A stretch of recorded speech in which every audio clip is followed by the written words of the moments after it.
Hello, I'm Jonathan Bowman-Perks and welcome to my favourite time of the week. I'm very lucky for our Inspiring Leadership series to have Danny Payne. Danny is the CEO of the Foreign and Commonwealth Office Services. Danny, just tell us a bit about the Foreign and Commonwealth Office Services and also a couple of the other jobs that you've done. Would you be so kind as to explain? Jonathan, it's really good to join you today. The Foreign and Commonwealth Office Services, we design, build and run embassies for the British government all over the world, but we also build lots of other really interesting infrastructure projects, run lots of IT. We've got a global infrastructure of logistics systems as well. So it's really a very interesting project and service-based organisation that belongs to the Foreign Office. In my own career, I sort of grew up as an engineer doing major infrastructure projects for British, American and French companies, and sort of cut my teeth in major projects really. Yeah.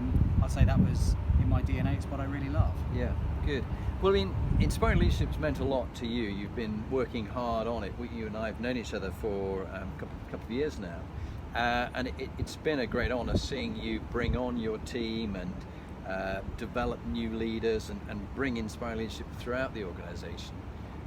We were talking about, people are always interested in examples of where there is inspiring leadership going on in an organisation, not just by you as the leader. What would be your story in a couple of minutes that you'd share for everybody about a case of inspiring leadership? And clearly, in a job like yours, with the level of security you work at, you can't talk about which countries it was or what it was. But what would be the story that you perhaps share about inspiring leadership? Firstly, I'd say inspiring leadership doesn't necessarily always happen at the top. I tend to find inspiring leadership actually happens across the organisation in all sorts of areas of activity. And it's a big difference between how people approach challenges and how people approach direction.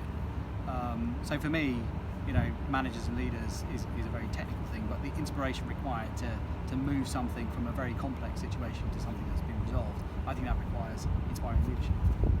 The example I would give was one where actually a number of our teams had been put into a very difficult situation where they were going to be forced to leave a country.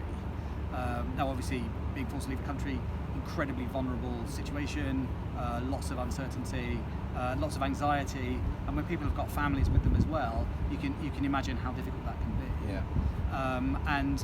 So what really has impressed me, and I'll pick a particular example, was when a whole group of our people were potentially going to be asked to be removed by the host country, and we ended up not knowing who that might be, but with the absolute certainty that it was going to be some of them. And at this point in time, obviously, we had to prepare and ready ourselves for the additional pressure that was being created on that mission.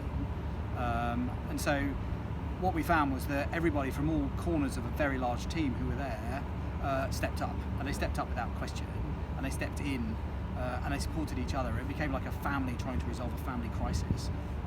And if we kind of look back to everything else that was going on, the support structures that supported them, both in the sort of regional area of the world and also back in the United Kingdom, we found out of hours and during hours ways of supporting everybody.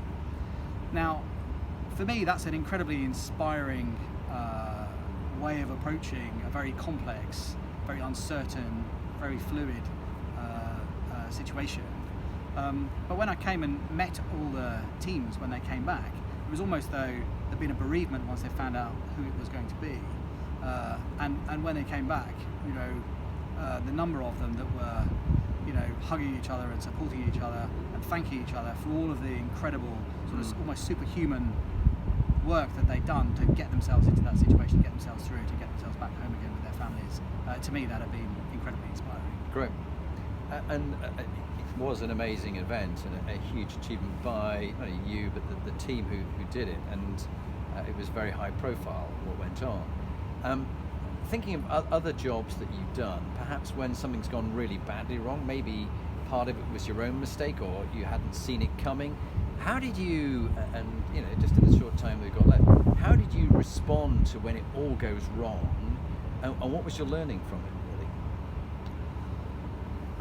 Well, I think to cite another example, I've run lots of major IT projects, and anyone who's run major IT projects and services will know they go wrong from time to time. They do.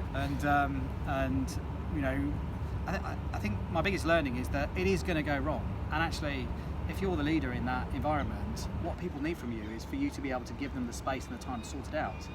And often when it goes wrong, what you end up with is some very angry people, you know, trying to get themselves into a situation where the whole thing's working again. And what I've sort of learned is the thing that I can do is to translate the highly complex technical aspects that the team are trying to work through into a language that's understood by perhaps the people that we're providing the service to who don't quite understand the intricacies of it, but need to be reassured and need to understand what the sequence of events are going to be, and also need to understand, you know, what they can do to contribute to an improvement for future operations.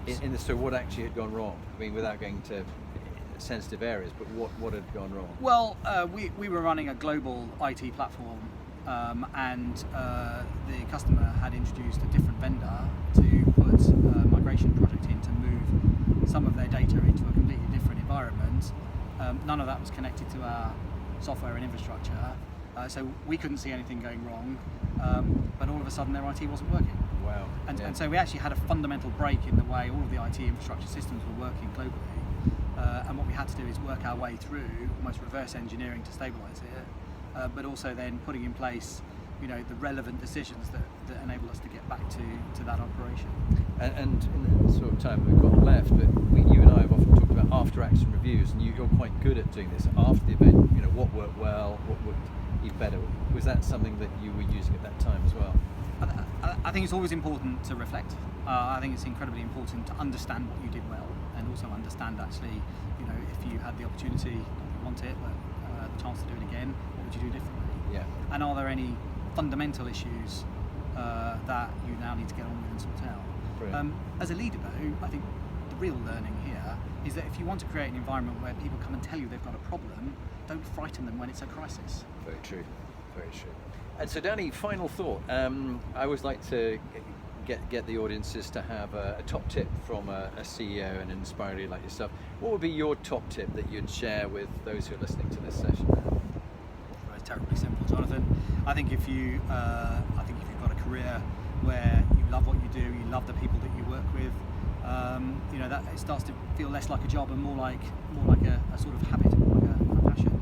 I'm very fortunate I've lived my career with a very simple philosophy of don't get bored. Don't get bored. Love who you work with, love what you do, actually you'll really enjoy it. Thank you, Danny. Really appreciate that. Inspiring as always. And good luck in a key role. Thank you.